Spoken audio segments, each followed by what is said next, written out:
Tu día con el Universal. La información en tus oídos. En tus oídos.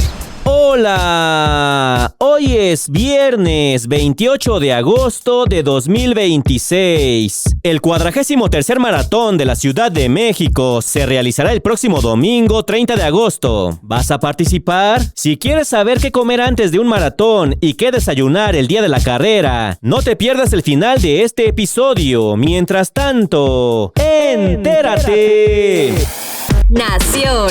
Litio para México. Litio MX, organismo público descentralizado creado en agosto de 2022 durante la administración del expresidente Andrés Manuel López Obrador, continúa sin producir litio ni contar con proyectos de explotación comercial, pese a que la reforma constitucional estableció que la exploración, explotación y aprovechamiento del mineral estarían exclusivamente a cargo del Estado mexicano. En sus primeros 3 años recibió 31.2 millones de pesos y para 2026, durante la administración de Claudia Sheinbaum, tiene asignados 13.97 millones, recursos destinados principalmente a nómina. Entre 2023 y 2025, se ejercieron más de 31 millones de pesos en salarios, mientras que menos del 10% del presupuesto se ha destinado a operación y no existe una partida para explotación, cuyo costo podría superar los 300 mil millones de pesos. A diferencia de países como Australia, Estados Unidos y Canadá, donde existen proyectos público-privados con inversiones de hasta 350 millones de dólares para extracción y procesamiento, México no ha destinado recursos a esas labores. Expertos como Carlos Antonio Ríos, investigador de la Facultad de Química de la Universidad Nacional Autónoma de México, califican a Litio MX como un elefante blanco y señalan que, a 4 años de su creación, no se ha extraído ni un kilo de litio debido a dificultades técnicas, falta de presupuesto y problemas de información. Incluso advierten que el mineral podría ser sustituido por el sodio en las baterías. Por su parte, Aleida Samar Alonso, profesora investigadora de la Universidad Autónoma Metropolitana y vicepresidenta de la Sociedad Mesoamericana y del Caribe de Economía Ecológica, reconoce avances en prospección y exploración en Sonora, así como estudios de otros depósitos, principalmente arcillas, que estiman recursos nacionales en alrededor de 1.7 millones de toneladas, pero señala que aún no existe una mina estatal operando, ni una cadena de extracción consolidada, y que la falta de recursos limita severamente el desarrollo del proyecto.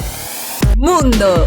Estados Unidos ha avanzado significativamente en la incorporación de los adultos mayores al mundo digital. Según el Centro de Investigaciones Pew, solo 14% de los estadounidenses de 65 años o más utilizaba Internet en el año 2000, frente al 90% en 2025, mientras que entre los mayores de 50 años, la posesión de teléfonos inteligentes aumentó de 55% en 2016 a 90% en 2025, impulsada también por la pandemia, cuando las videollamadas y los trámites en línea se volvieron necesarios. Rosa Martínez, de la Asociación Estadounidense de Personas Jubiladas, destaca que la vejez estadounidense sí entró en la era digital, pero advierte que este avance debe acompañarse de educación en seguridad, pues aunque 99% de los mayores de 50 años posee algún dispositivo, solo el 64% considera tener las habilidades necesarias para aprovechar plenamente Internet, proporción que baja 48% entre quienes superan los 80 años. En agosto de 2026, un estudio de alfabetización digital mostró además que la confianza para detectar estafas disminuye de 88% entre personas de 50 a 64 años a 74% entre mayores de 65, mientras que la confianza para utilizar telemedicina cae de 92% a 77%. Los riesgos también son económicos. En 2025, la Oficina Federal de Investigaciones, FBI, recibió más de 200,000 denuncias de adultos mayores de 60 años por estafas, por pérdidas superiores a 7.700 millones de dólares, 59% más que en 2024. A ello se suma que aunque el 90% de los mayores de 50 años tenía internet de alta velocidad en casa, en 2026, 64% afirmó que el costo presionaba su presupuesto. Un seguimiento de 8.199 beneficiarios de Medicare mayores de 65 años también relacionó un elevado aislamiento digital con un riesgo 35% mayor de depresión. Por ese motivo, Rosa Martínez concluye: Un abuelo digital no es el adulto mayor que posee un teléfono y logra seguir instrucciones, sino alguien capaz de comprender las operaciones, identificar riesgos y conservar el control de sus decisiones personales. Si tú tienes abuelos en casa que usen teléfono celular, explícales con paciencia. Metrópoli. El nuevo reglamento para los espacios comerciales asignados o propiedad del sistema de transporte colectivo Metro, publicado en la Gaceta Oficial el 19 de agosto de 2026, endurece las obligaciones y sanciones para los vendedores respecto al ordenamiento vigente desde junio de 2020, al incorporar por primera vez un tabulador de multas de 5 a 200 unidades de medida y actualización UMA, según la gravedad de la infracción. Las faltas no graves serán sancionadas con entre 5 y 100 UMAs, equivalentes a 586 y 11.730 pesos, e incluyen incumplir con la imagen institucional, no pagar oportunamente contraprestaciones y servicios, no retirar basura, no acreditar fumigaciones y sanitizaciones, mantener sucio el local, no exhibir el permiso administrativo temporal revocable y códigos QR, carecer de credenciales o incumplir precios y condiciones ofrecidas al consumidor. Además, las violaciones a las normas de seguridad del artículo 61 serán consideradas graves y podrán implicar multa y suspensión inmediata a la actividad comercial. A diferencia de 2020, cuando algunas sanciones podían duplicarse por reincidencia y 3 sanciones en un año podían derivar en acciones legales, el nuevo reglamento establece que ante una reincidencia se aplicará la sanción máxima prevista e incorpora la cláusula al esquema que contempla amonestación, multa, suspensión, clausura y finalmente revocación definitiva del permiso. De acuerdo con el Metro, las nuevas disposiciones buscan poner orden al crecimiento del comercio dentro del sistema. Estados. 6 personas fueron asesinadas la madrugada de este jueves en la comunidad serrana Cerro de las Lumbrelas, municipio de San Miguel Totolapan, en la Sierra Caliente de Guerrero, luego de que alrededor de las 4 de la mañana un grupo armado irrumpiera en la casa de la familia Hernández Solano. Pobladores identificaron a 4 víctimas como Genaro, Milo, Porfirio y Basilio, mientras que entre las otras 2 había una mujer con discapacidad. Los habitantes señalaron a Leonel Barragán Tolentino, alias La Changa, presunto integrante de los Tlacos, como quien encabezó el ataque, ocurrido presuntamente porque la familia se negó a vender sus tierras. Además, denunciaron que desde hace meses el pueblo es acosado para entregar terrenos y árboles, lo que provocó que la mayoría huyera y se refugiara en comunidades cercanas. Los ataques contra poblaciones serranas de Guerrero han sido constantes este año y, según los pobladores, buscan despoblarlas para apropiarse de recursos como agua y bosques. El 21 de agosto, un grupo armado atacó durante 8 horas la comunidad Los Vallazos, en Ajuchitlán del Progreso, donde apenas 8 familias permanecen tras un ataque militar ocurrido hace 3 años. La sierra, junto con la montaña, es una de las regiones más pobres de Guerrero y enfrenta carencias de salud, educación, caminos, electricidad y agua potable. Además, perdió hace más de 8 años la principal fuente económica de la región, el cultivo de amapola, desplazado por el fentanilo en Estados Unidos, que redujo el precio de la goma de 30,000 a 6,000 pesos por kilo. Ante la pérdida de rentabilidad, comunidades han recurrido al aprovechamiento forestal sustentable, mientras organizaciones criminales han optado por el despojo y la violencia. Entre los casos recientes está El Pescado, en Coyuca de Catalán, atacado por drones por la familia michoacana, organización que, según el poblador Javier Hernández, busca apoderarse de sus bosques y madera, así como El Durazno, donde en diciembre de 2022 fueron asesinadas 7 personas por negarse a entregar sus huertas de aguacate y su bosque.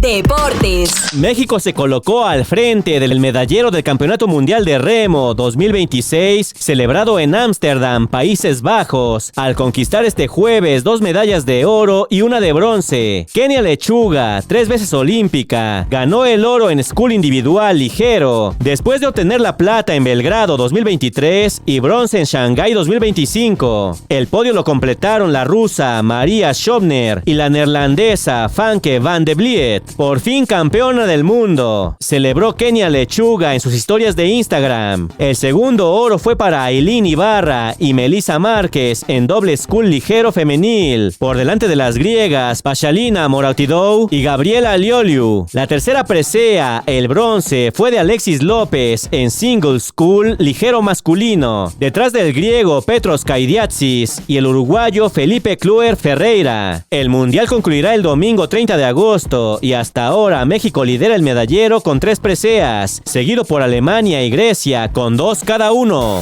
La comida que consumas el día anterior y el desayuno previo al maratón son la clave para llegar a la meta, porque si eliges un platillo desequilibrado, con mucho condimento y grasa, comes algo a lo que no estás acostumbrado o desayunas a las prisas, esto no te permitirá ganar el maratón. Y aquí queremos puros campeones. Por este motivo, aquí, ahora, en este momento, te decimos cómo y qué alimentos te ayudarán a recargar energía antes y después de la competencia, sin provocar indigestión ni calambres estomacales. Y pon mucha atención porque ya sabes que yo no repito. Para los alimentos que se deben comer un día antes del maratón, la dietista Kim Lowry recomienda que el plato esté compuesto por alrededor del 80% de carbohidratos. Entre las opciones están una pasta con carne y salsa de jitomate, o un burrito con bastante arroz, verduras bajas en fibras y proteína magra. Y para la cena puedes incluir los mismos alimentos, pero en una porción más pequeña, aproximadamente la mitad. Esto se debe a que consumir una buena parte de los carbohidratos durante la comida permite al cuerpo tener tiempo suficiente para digerirlos y almacenarlos como energía, la cual necesitarás para correr sin llegar a la indigestión. Ahora bien, ¿qué desayunar antes del maratón? De acuerdo con la especialista Kim, antes de la competición tendrías que desayunar de 3 a 4 horas antes y consumir cerca de 60 gramos de carbohidratos simples, es decir, aquellos que el organismo digiere con mayor facilidad. Una opción puede ser una rebanada de pan con 1 o 2 cucharadas de mantequilla de cacahuate y rodajas de plátano, ya que esta combinación aporta carbohidratos y una pequeña cantidad de proteína que ayuda a la recuperación muscular antes del esfuerzo. Sin embargo, los alimentos con mucha fibra o grasa tardan más en digerirse y aumentan el riesgo de sufrir inflamación, pesadez o molestias gastrointestinales mientras corres. La dietista Lowry señala que 1 hora antes de la carrera se pueden comer entre 30 y 60 gramos más de carbohidratos simples. Para ese momento, lo mejor es elegir algo práctico y de fácil digestión, como un gel energético o caramelos. Por otra parte, la Academia Española de Nutrición y Dietética indica que durante las primeras 2 horas después de un maratón se debe consumir entre 1 y 1.4 gramos de carbohidratos por cada kilo de peso corporal por hora corrida. Una opción para comenzar son las bebidas isotópicas, pues además de aportar carbohidratos, ayudan a reponer parte de los electrolitos perdidos a través del sudor. Más tarde, cuando el cuerpo esté listo para recibir alimentos sólidos, se debe optar por opciones ricas en carbohidratos, como cereales, papa y camote. Igualmente, se tienen que incluir proteínas de buena calidad, como los lácteos, que auxilian a las fibras musculares y su recuperación. Ahora ya sabes que lo que desayunas y comes antes y después de un maratón también influye en tu desempeño, por lo que no solo debes centrarte en la preparación física. Buzo. Si quieres más información, consulta nuestra sección menú en eluniversal.com.mx. Por hoy ya estás informado, pero sigue todas las redes sociales de El Universal para estar actualizado. Comparte este podcast y mañana no te olvides de empezar tu día. Tu día con El Universal. ¡Vámonos! Tu día con El Universal. La información en tus oídos. En tus oídos. Un rinconcito de conocimiento con el tío Tavo. ¿Sabías que la cereza puede ayudarte a dormir mejor? Las cerezas, especialmente las variedades ácidas, contienen de forma natural melatonina, una hormona que participa en la regulación del ciclo del sueño. Por eso, además de ser deliciosas, podrían tener un pequeño efecto positivo sobre la calidad del sueño.